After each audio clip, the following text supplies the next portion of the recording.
तो चलो अब देखते हैं कि किस तरीके से ये सारे फंक्शंस काम करते हैं, ठीक है? किस तरीके से हम अपने कॉलम में इन सबको अप्लाई कर पाते हैं और किस तरीके से हम उसको यूज़ करते हैं, ठीक है? देखो यार, ये वही टेबल है जो हमारे पिछले जन्मों से चली आ रही है, व्हिच इज़ स्टूडेंट्स टेबल, जिसमें कुछ स्टूडेंट्स के, कुछ 9 स्टूडेंट्स के roll number, name, subject, class और ईमेल्स हैं, ठीक है? तो अब इसी पे हम लोग थोड़ा तिकड़म लगा के देखते हैं कि किस तरीके से ये सारे फंक्शंस काम करते हैं, ठीक है? सबसे पहले देखते हैं कि अपर और लोअर किस तरीके से काम करते हैं।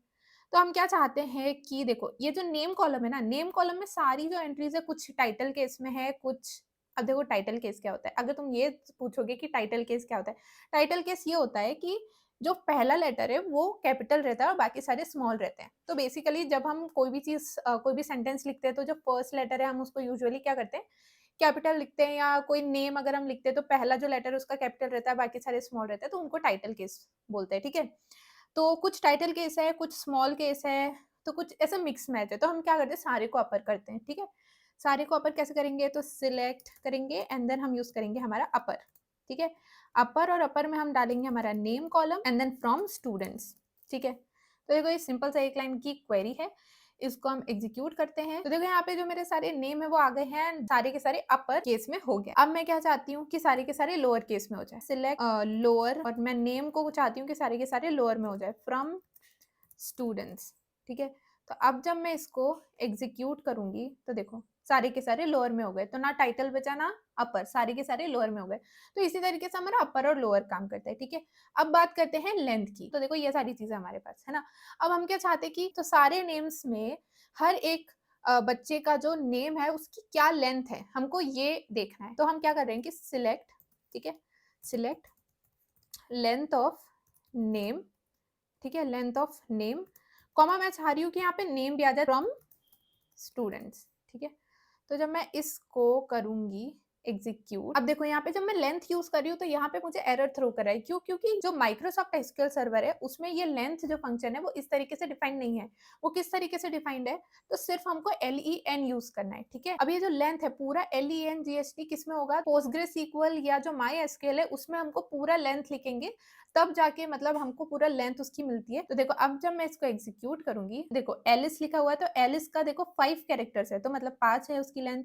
अनन्या, अनन्या में 6 है तो 6, अनुष्का में 7, निकिता में 5, इस तरीके से सारी जो नेम के जितने भी कैरेक्टर्स है मेरे नेम में, वो सारे जो है उसकी लेंथ जो है यहाँ पे आ गई। अब यहाँ पे एक और चीज़ देखो, यहाँ पे देखो आ रहा है नो कॉलम नेम, इसका मतलब ये है कि हमने जो कॉलम नेम स्पेसिफाई नहीं किया है, तो यहाँ पे हम अपने मर्ज़ी का कोई एक कॉलम नेम भी जो है स्पेसिफाई करते हैं और वो हम मेंशन करते हैं यूजिंग एज़, ठीक है? तो एज़ लेंथ, ठीक है? तो लेंथ हम यूज़ कर लेते हैं।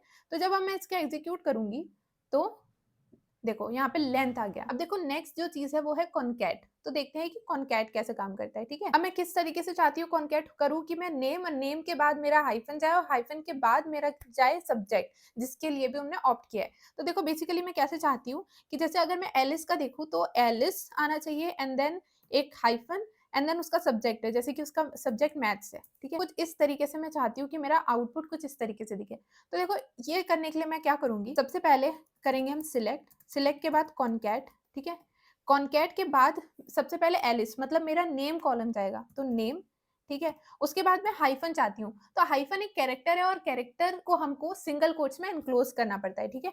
तो यहाँ पे सिंगल कोट्स में मेरा एक हाइफ़न जाएगा, ठीक है? उसके बाद कॉमा लगा के मैं क्या लिखूँगी, सब्जेक्ट, ठीक है?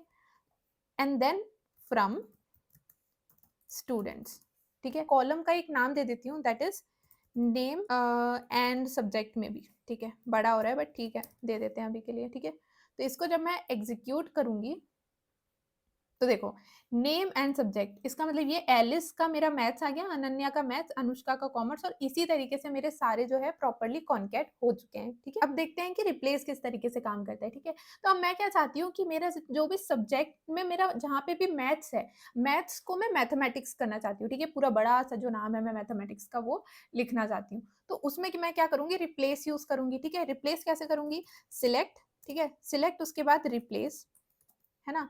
अब रिप्लेस के बाद मैं कौन-सा कॉलम है जिसमें मैं रिप्लेस करना चाहती हूँ, ठीक है? तो मैं सब्जेक्ट में रिप्लेस करना चाहती हूँ। अब किसको करना चाहती हूँ, तो मैथ्स को, ठीक है? जो मेरी नई स्ट्रिंग है जो मैं उसको देना चाहती हूँ, वो क्या चाहती हूँ मैं कि मैथमेटिक्स हो जाए। है ना? तो ये जो है मैंने फाइनली लिख दिया है कि रिप्लेस करो, काय में तो सब्जेक्ट में रिप्लेस करो। सब्जेक्ट में जाके क्या ढूँढना है आपको? मैथ्स ढूँढना है और मैथ्स को आपको क्या कर देना है? मैथमेटिक्स कर देना है, ठीक है? तो देखो और फिर मैं लिखूँगी लास्ट में फ्रॉम स्टूडेंट्स, ठीक है? और जब मैं अब इसको एग्ज़ीक्यूट करूँगी, ठीक है?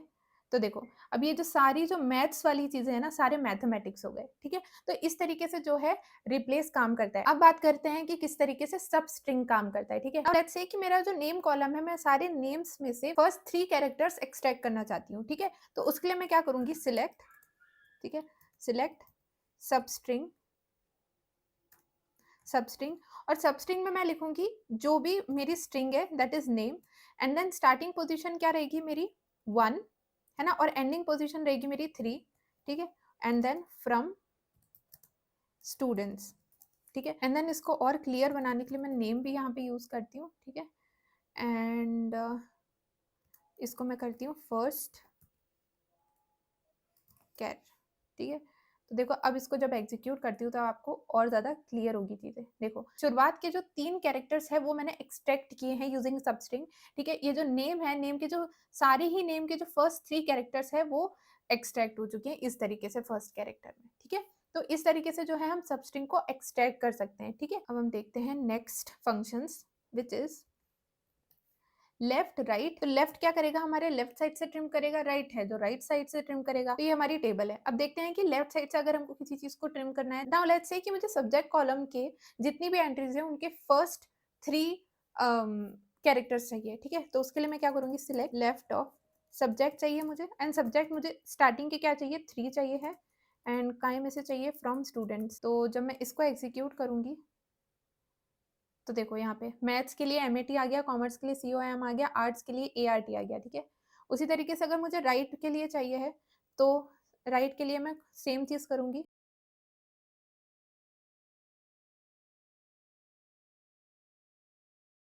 देखो इस तरीके से राइट साइड से उसने 3 कैरेक्टर्स जो है एक्सट्रैक्ट कर लिए। नाउ लेट्स से सब्जेक्ट की जगह मुझे ईमेल के करना है एक्सट्रैक्ट क्लास के 3, तो सारे में क्या आ जाएगा? कॉम आ जाएगा, डॉट कॉम रहता है क्योंकि। तो देखो कॉम कॉम कॉम तो ठीक है, समझ में आया? इस तरीके से हम लेफ्ट और राइट साइड से एक्सट्रैक्ट कर सकते हैं हमारी स्ट्रिंग में। तो आज के लिए इतना ही। आई होप आपको ये स्ट्रिंग फंक्शन समझ में आए हो एंड ऑल्सो अगर आपको ये वीडियो हेल्पफुल लगी हो तो लाइक करो, सब्सक्राइब करो और अपने फ्रेंड्स के साथ शेयर करो। तो मिलते हैं नेक्स्ट वीडियो में, टिल देन बाय बाय।